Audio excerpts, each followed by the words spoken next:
Saya sulit untuk nggak melihat keputusan Pengadilan Jakarta Pusat sebagai bagian dari kelompok-kelompok yang memang menginginkan pemilu ditunda. Apakah keinginan Presiden Jokowi untuk terus berkuasa? Saya katakan kalau pemerintah, ya saya yang mewakili urusan ini, kita menolak ini, nggak akan melakukan rekayasa tentang ini, saya bilang gitu. Sudah saya sampaikan bolak-balik komitmen pemerintah untuk tahapan pemilu ini berjalan dengan baik, penyiapan anggaran juga sudah disiapkan dengan baik. Saya kira tahapan pemilu kita harapkan tetap berjalan. Apa salah kita? Jadi kita jangan terjebak pada formalisme. Kita ingin menanyakan, apakah ini technical error, human error, atau ada intervensi politik?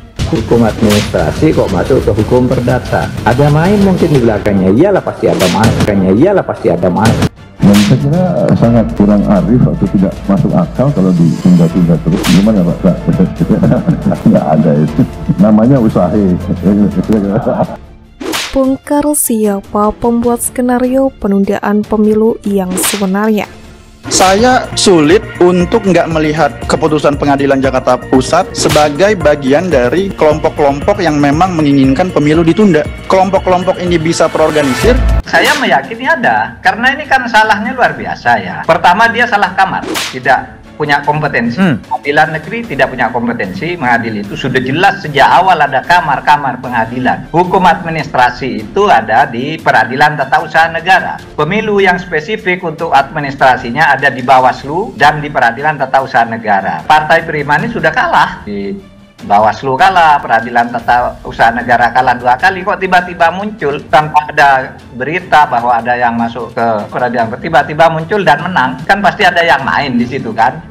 Presiden Jokowi main dua kaki nih. Di satu sisi go ahead dengan jadwal resmi, tapi di sisi lain sepertinya mempersiapkan bahkan mempromosikan plan B. Kalau mengatakan bahwa ini ulahnya pemerintah sekarang nih supaya Pak Jokowi ya diperpanjang dengan cara menunda pemilu lalu pakai Partai Prima, saya pikir pemerintah nggak mungkin melakukan hal yang seperti itu. Tetapi kita tahu bahwa opsinya itu yang di belakang panggung itulah ambisi Presiden Jokowi yang nggak pernah terlihat akan berhenti. Udah lagi presiden itu ikut-ikutan, istana ikut-ikutan, kekuatan besar ikut-ikutan. Lah urusannya apa dengan saya? Persiapan tentu berlanjut, semua apa yang berlanjut kan, ini baru ada putusan yang belum tentu nanti itu memperoleh legitimasi kan, putusan itu nanti akan ada proses, kita tunggu aja.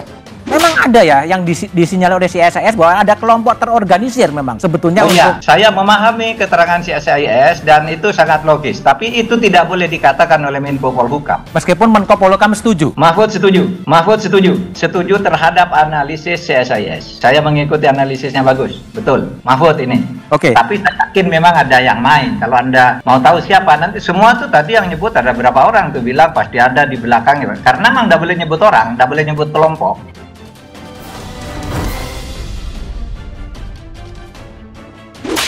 Menko Polhukam Mahfud MD secara pribadi tanpa menyertakan jabatannya di pemerintahan meyakini ada pihak yang bermain untuk penundaan pemilihan umum 2024. Namun ia enggan menyebut nama atau kelompok tertentu. Hal itu disampaikan Mahfud MD saat menjawab pertanyaan Budiman Tanurejo, pembawa acara Satu Meja The Forum, Kompas TV, mengenai apakah dirinya yakin bahwa ada pihak yang bermain di balik putusan PN Jakarta Pusat soal penundaan tahapan pemilu.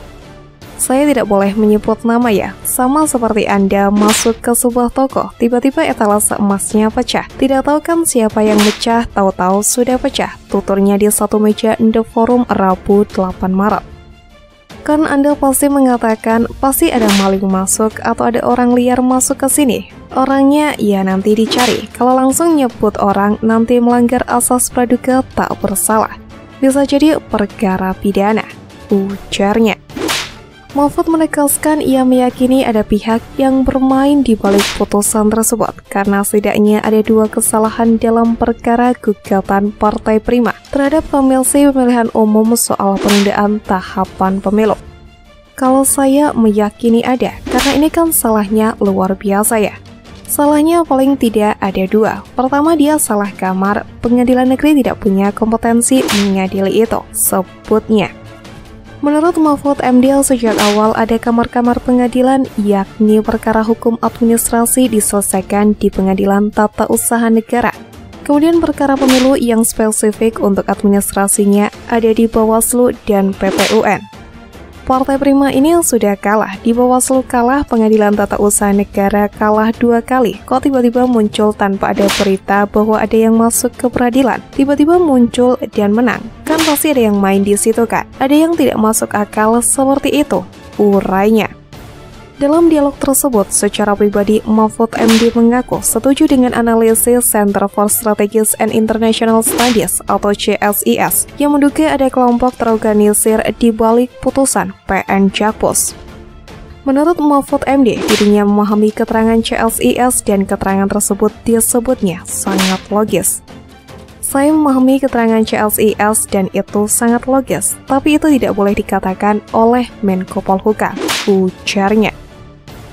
Saat Budiman Tanurejo menanyakan apakah Menko Polhukam setuju, Mahfud hanya menjawab bahwa Mahfud yang setuju. Mahfud setuju terhadap analisis CSIS. Saya mengikuti analisisnya. Bagus, betul. Mahfud ini tuturnya tanpa menyebutkan dirinya sebagai Menko Polhukam. Mengutip pemberitaan Kompas.com, sebelumnya peneliti Departemen Politik dan Perubahan Sosial CSIS Nori Okhtoriza curiga putusan Pengadilan Negeri Jakarta Pusat atau PN Jakpus yang memerintahkan agar pemilu 2024 ditunda merupakan keinginan dari kelompok tertentu. Menurut dia, kelompok tertentu ini adalah mereka yang ingin pemilu 2024 ditunda. Saya sulit untuk tidak melihat keputusan PN Jakpus sebagai bagian dari, dengan segala hormat, kelompok-kelompok yang menginginkan pemilu ditunda, ujar Nori di Gedung Pakarti Jakarta Pusat, Jumat 8 Maret 2023. Ia juga menduga bahwa kelompok yang menginginkan agar pemilu ditunda ini sudah terorganisir secara rapi. Bisa juga sebenarnya kelompok tersebut tidak terorganisir tetapi mereka memiliki tujuan yang sama, yakni pemilu ditunda. Kali ini, kata Nuri, kelompok yang menginginkan pemilu ditunda masuk lewat jalur pengadilan. Banyak hal yang sudah dilakukan, tetapi kelompok ini hari ini masuk lewat pintu pengadilan. Tapi jauh sebelum ini kita melihat katakanlah mobilisasi orkestrasi, memainkan isu-isu yang tujuannya untuk menunda pemilu 2024, ujar dia. Ia pun menyarankan agar kelompok yang ingin pemilu ditunda ini harus dihadapi dengan serius. Sebab jika melihat putusan PN Jakpus, Nuri meyakini kelompok tersebut digerakkan secara sistematis. Hari ini isunya ada putusan PN Jakpus untuk penundaan pemilu 2024. Jadi saya melihat ini digerakkan oleh kelompok yang relatif terorganisir, sistematis dan semakin kesini harus dianggap serius, kata Nuri. Dikutip dari tribuntimur.com, penundaan pemilihan umum atau pemilu tahun 2024 jika terrealisasi akan menguntungkan pihak-pihak tertentu. Komplotan atau kelompok yang diam jika penundaan pemilu dibahas maka pasti akan diuntungkan. Peneliti senior Pusat Riset Politik Badan Riset dan Inovasi Nasional atau BRIN, Lily Romli mengatakan, ada beberapa pihak yang diuntungkan jika pemilu benar-benar ditunda. Hal tersebut dikatakan Lily Romli pada webinar bertajuk Masa Depan Pemilu 2024 pasca putusan PN Jakarta Pusat. Webinar tersebut digelar oleh Pusat Riset Politik BRIN. Lily mengatakan, kelompok yang diuntungkan jika pemilu 2024 ditunda adalah anggota Dewan Perwakilan Rakyat Republik Indonesia atau DPR RI. Ketika pemilu ditunda, ia jelas secara kasat mata. Makanya banyak yang diam tidak komentar. Mayoritas anggota DPR, ya karena merekalah yang diuntungkan gitu jabatan itu dari pusat sampai daerah, ucap Romli pada 7 Maret 2023. Sedangkan pihak yang dirugikan dari wacana penundaan pemilu 2024 menurutnya sudah jelas adalah masyarakat Indonesia. Yang dirugikan ya kita rakyat secara umum ini, pemilik kedaulatan ini, ujarnya. Ia menyayangkan banyak elit politik yang tidak peduli dengan adanya isu penundaan pemilu 2024, pun rakyat yang tidak bisa melakukan perlawanan dan hanya mengikuti arahan pemerintah saja dalam menjalani kedaulatan negara. Jadi rakyat malah tunduk dan patuh terhadap aturan main konstitusi, sementara elit-elit politik mencoba mengangkanginya, kata Romli.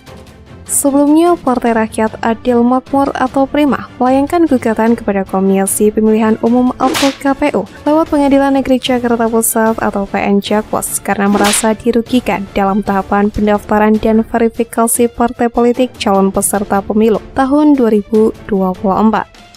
Pada gugatan tersebut, PN Jakpus menghukum KPU tidak melaksanakan sisa tahapan pemilu dan melaksanakan tahapan pemilu dari awal selama 2 tahun 4 bulan dan 7 hari yang berimbas pada penundaan pemilu 2024. Ketua KPU Hasyim Asy'ari pun menegaskan pihaknya akan segera mengajukan upaya banding ke Pengadilan Tinggi DKI Jakarta setelah menerima salinan resmi putusan PN Jakpus dan memastikan tahapan penyelenggaraan pemilu terus berjalan.